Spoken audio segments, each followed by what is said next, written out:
This is not just another scary story, this is a true nightmare that someone swore really happened. If you're listening to this alone, maybe turn on the lights. Because by the end of this story, you might wish you did. Let's start the story. Back in 1997, along a lonely highway in Pennsylvania, there stood a rundown place called Maplewood Motel.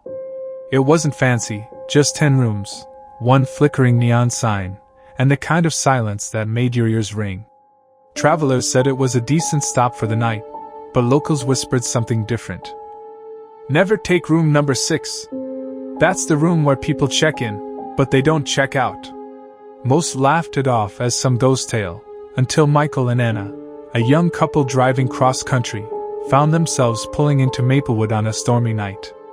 The rain was so heavy they could barely see the road.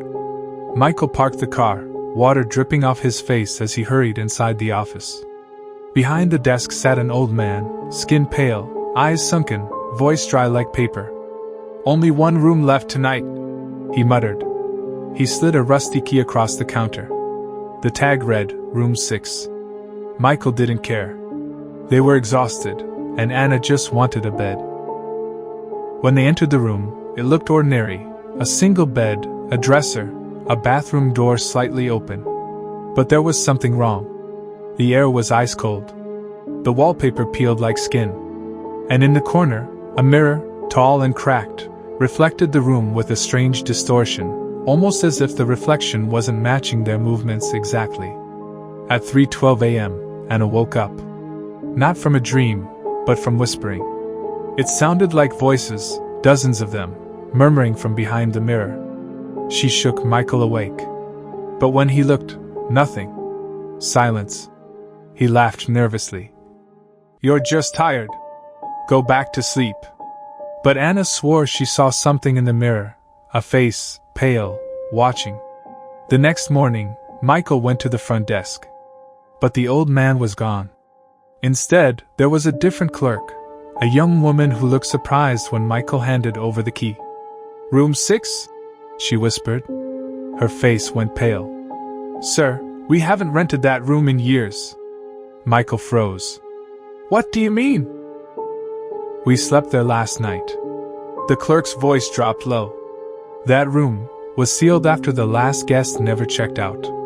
When they rushed back to pack their things, the door to room 6 was already open. The bed was unmade. The mirror was clean, no cracks. But this time, when Michael looked, his reflection didn't smile back. Instead, it raised its hand, slowly, and waved. Anna screamed. They ran out, threw their bags in the car, and sped off without looking back. 2 weeks later, Anna developed their film camera. Every photo from the trip looked normal, except one. The picture of Maplewood Motel.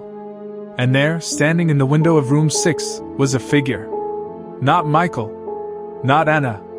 But something pale, hollow-eyed, smiling, like it was still waiting for them to come back. If you ever drive along Pennsylvania Route 9 and see the old Maplewood Motel sign, remember this story. Because even though they shut it down years ago, locals still say that when the neon light flickers on a stormy night, room 6 is never really empty.